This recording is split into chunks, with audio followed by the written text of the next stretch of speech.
Hey les bambing, j'espère que vous allez bien, en tout cas moi ça va nickel.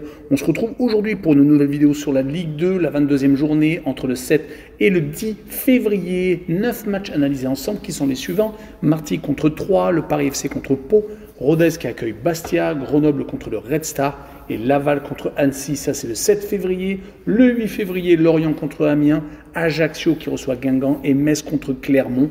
Et pour finir, le 10 février, Caen contre Dunkerque. Voilà, n'hésitez pas à venir nous rejoindre sur le site VIP et les réseaux sociaux. Tout est à l'écran en description. N'hésitez surtout pas à mettre vos pronostics, vos critiques positives ou négatives, votre petit pouce qui va bien pour faire monter la vidéo le plus haut possible. Et n'oubliez pas de rejoindre la communauté qui est au-delà des 19 200. Merci encore. On jette un coup d'œil sur le classement où Lorient est en tête avec 43 points. Deuxième, le Paris FC avec 40. Troisième, Metz avec 38. Quatrième, Dunkerque avec 36 qui commence à marquer un peu le pas. Et cinquième, Guingamp avec 35 unités. En fin de classement, le barragiste, c'est le Red Star avec 22 unités. 17e, Martigues avant-dernier avec 18. Et 18e et dernier, Caen avec 15 points seulement. Et on attaque avec Martigues contre Troyes. Les Martégots étaient derniers. On les voyait malheureusement redescendre en national, d'où ils en viennent car ils sont actuellement promus. Mais le nouvel entraîneur Martégot vient de trouver la solution depuis 2 rencontres. Ils s'imposent. Ils viennent surtout de gagner à Dunkerque après avoir gagné à Amiens. Et les 2 matchs, ils n'ont pas pris de but. Après la victoire peut-être déclic contre le Paris FC le 3 janvier, ils font donc une année 2025 plutôt intéressante avec 3 victoires et seulement 2 défaites. Rappelons que tous les matchs à domicile, il les joue à Guignon à l'extérieur. D'où d'ailleurs cette réception de 3 qui vient de se faire éliminer en Coupe de France par Brest 2-1 dans les arrêts de jeu. Ils avaient pourtant réussi à gagner juste avant contre Caen, ce qui leur permet actuellement d'être 12e à 2 points seulement du barragiste. Mais par rapport au tout début de saison où ils étaient dans la zone de relégation, les résultats sont beaucoup plus encourageants. 4 victoires, 2 matchs nuls et 4 défaites sur les 10 dernières rencontres, ce qui est un parcours de milieu de tableau. Sur cette rencontre, je verrai quand même les Troyes s'imposer 1-0 et je verrai les 2 équipes qui ne marquent pas avec une cote à 2,01. On enchaîne avec le Paris FC contre Pau. Les Parisiens sont seconds alors que les Palois sont 9e. Il y a 11 points d'écart entre les 2 équipes. Les Parisiens sont en train de reprendre conscience qu'ils sont un des favoris, voire le favori pour monter en Ligue 1, vu maintenant l'énorme projet qui est en train de se ficeler dans la capitale. En tout cas, les Parisiens restent sur 2 victoires consécutives.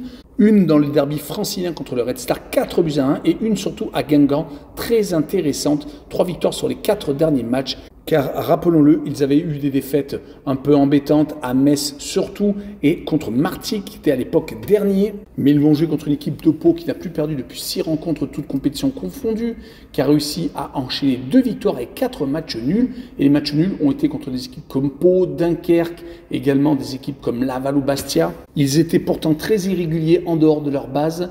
Du côté du Paris FC, c'est un peu pareil. Depuis 2 réceptions, ils ont repris le chemin de la victoire. Mais quand même, je vois sur ce match-là une victoire 1-0 des Parisiens. Et je vois la combinaison double chance 1N et moins de 3,5 buts sur le match avec une cote à 1,64. On poursuit avec Rodez contre Bastia. Les Ruténois sont 15e et juste au-dessus de la zone de barrage avec un petit point d'avance sur le Red Star. Du côté de Bastia, ils sont 11e mais ils ne sont pas beaucoup mieux classés. Certes, ils ont 4 points d'avance sur les 15e, mais quand même, il faut faire attention de ne pas enchaîner les mauvais résultats. Les Ruténois sont actuellement sur 3 défaites consécutives, ce qui les font donc plonger au classement. Des défaites contre Guingamp, Ajaccio et Grenoble qui font du mal. 7 buts encaissés sur cette période. Du côté de Bastia, c'est 4 matchs sans victoire. Une élimination Coupe de France contre Nice, pensionnaire de Ligue 1. Et c'est surtout 3 matchs compliqués contre Amiens, une défaite 1-0 et 2 partages de points à la maison contre Pau et contre Metz.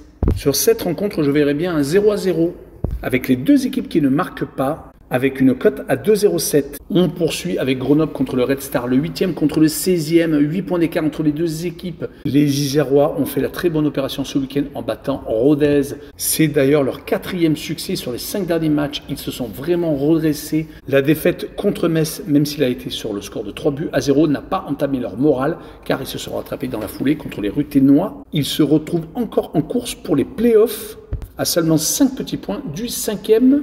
D'où l'importance de la réception des Franciliens. Le Red Star n'a plus gagné depuis 4 rencontres, reste même sur 3 défaites consécutives contre Pau, contre le Paris FC et contre Lorient. Mais c'est surtout le nombre de buts encaissés qui inquiète. 10 sur cette mauvaise période, mais cela reste tout de même une équipe très difficile à manier hors de ses bases, car 2 victoires, 1 nul et 2 défaites, c'est tout de même un très bon bilan pour une équipe barragiste. Sur cette rencontre, je verrai une victoire de Grenoble 2-1, et je verrai le draw no bet et le pari remboursé ses matchs nuls avec une cote à 1,59. On continue avec Laval contre Annecy, le 7e qui se déplace chez le 6e. Un seul petit point d'écart entre les deux formations. Mais attention, les deux équipes n'ont pas la même dynamique, avec Annecy qui marque le pas, 2 défaites consécutives contre Dunkerque et Amiens, une seule victoire sur les 5 derniers matchs, toutes compétitions confondues, une élimination par une équipe du Stade Briochin qui vient de sortir Nice. Ce n'était peut-être pas si honteux que ça. Les Hauts-Savoyards ont été beaucoup mieux à une époque où ils étaient dans le top 5. Mais ils vont jouer contre une équipe de Laval qui est toujours en embuscade, qui est pour l'instant juste derrière la dernière équipe qualifiée pour les playoffs et qui n'a surtout plus perdu en championnat depuis la réception de Clermont. C'était le 29 octobre, donc depuis ces 5 victoires et 5 matchs nuls.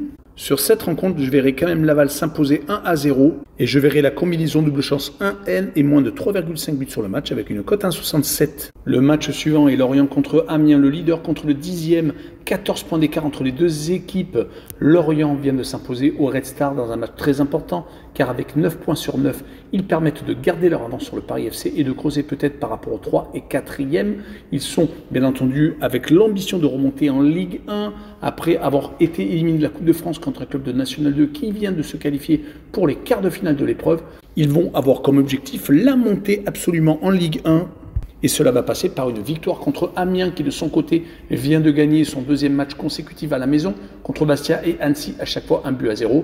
Par contre, c'est quand même 3 défaites sur les 5 derniers matchs et à l'extérieur, ils avaient réussi à faire de très bons résultats au début de saison. Mais avec 3 victoires sur 11 déplacements, ils ne sont quand même pas ridicules. Le problème, c'est que les Morbihanais sont invaincus chez eux et ils restent surtout sur quasiment que des victoires. Seul Metz est venu prendre quelques points ces derniers mois. C'est pour cette raison que je verrai une victoire de Lorient 3-1 et j'ai envie de tenter le plus de 2,5 buts sur le match avec une cote à 1,81. Et on enchaîne avec Ajaccio contre Guingamp. Les Corses sont 14e avec 11 points de retard sur Guingamp qui est 5e et pour l'instant dernier qualifié pour les playoffs. Mais les Ajacciens viennent de réagir, 3 victoires consécutives contre Caen, Rodez et Clermont qui leur permet de ressortir de la zone de relégation, mais ils n'ont que 2 points d'avance sur le barragiste. Attention, ils vont jouer contre une équipe de Guingamp qui vient de créer l'exploit en se qualifiant pour les quarts de finale de la Coupe de France, gagnant à Toulouse 2-0. Ils avaient chuté contre le Paris FC ce week-end, mais ils restaient pourtant sur de très bons résultats ces dernières semaines. Depuis début décembre, ils ont gagné à 6 reprises, ont fait 2 partages de points et 2 défaites seulement. Et sur ce match-là, je verrai Guingamp enchaîner, même s'ils seront peut-être fatigués, avec une victoire à Ajaccio, 2-0. Et je verrai le draw no bet et le pari remboursé 6 matchs nuls avec une cote à 1,71. L'avant-dernière rencontre est Metz contre Clermont, le 3e qui accueille le 13e. Il y a déjà 14 points d'écart entre les deux équipes. Les Lorrains sont sur 5 matchs consécutifs sans défaite depuis leur déplacement en Coupe de France à 3, où ils s'étaient fait étrier. Ils vont pouvoir se reconcentrer sur la montée en Ligue 1. Où ils n'ont que 2 points de retard sur le dauphin de Lorient. Mais malheureusement, ils viennent d'être accrochés 3 fois sur les 5 derniers matchs, contre le leader certes, mais contre Pau et également à Bastia. Seulement des victoires à la maison contre le Paris FC et Grenoble leur permettent pour l'instant d'être sur le podium. Ils vont jouer contre une équipe qui est malade, Clermont n'est qu'à 2 points du barragiste. Ils viennent de perdre 2 fois consécutivement contre les Ajacciens et contre le leader. Ils avaient pourtant réussi à faire une série très intéressante à Caen et à Marty qui s'étaient imposés à chaque fois sur le score de 1-0, mais avaient été accrochés dans la foulée par Laval et ont donc perdu leurs 2 derniers matchs. Et ils restent bien entendu sous la menace des 5 autres équipes en dessous d'elles. Sur cette rencontre, je verrai une victoire de Metz 1-0 et je verrai la combinaison double chance 1N et moins de 3,5 buts avec une cote à 1,56. Et on finira par Caen contre Dunkerque. Les Canets sont à la rue totale. Ils sont derniers avec 15 points, ont déjà 8 points de retard sur le premier non relégable et 7 points de retard sur le barragiste. Il va falloir se réveiller, mais malheureusement, quand on voit la série de défaites qui est déjà de 8 consécutives, on peut s'inquiéter totalement avec 7 défaites consécutives en championnat. Ils sont surtout totalement inoffensifs en attaque et la réception de Dunkerque inquiète. Les Dunkerquois viennent de sortir Lille au pénalty en Coupe de France, surtout après avoir subi énormément d'occasions, d'avoir eu un retard de 3 buts au tir au pénalty. Et finalement, ils sont revenus du diable Vauvert, se qualifiant pour les quarts de finale de l'épreuve. Cela n'empêche pas de remarquer qu'ils sont actuellement très irréguliers, perdant à la maison contre Martigues et contre Lorient, donc des équipes qui ne sont pas du tout dans les mêmes objectifs. Et ils sont enfin très solides à l'extérieur, car ils viennent de s'imposer à Annecy, ne perdant d'ailleurs qu'une seule fois sur les 5 derniers déplacements en Ligue 2. Sur cette rencontre, je les verrai s'imposer 2-0 en terre caennaise et je verrai le droit au no-bet et le pari rembourser ces matchs nuls avec une cote à 1,70. Voilà, on en a fini avec la Ligue 2. N'hésitez pas à venir nous rejoindre. Ciao les bambins!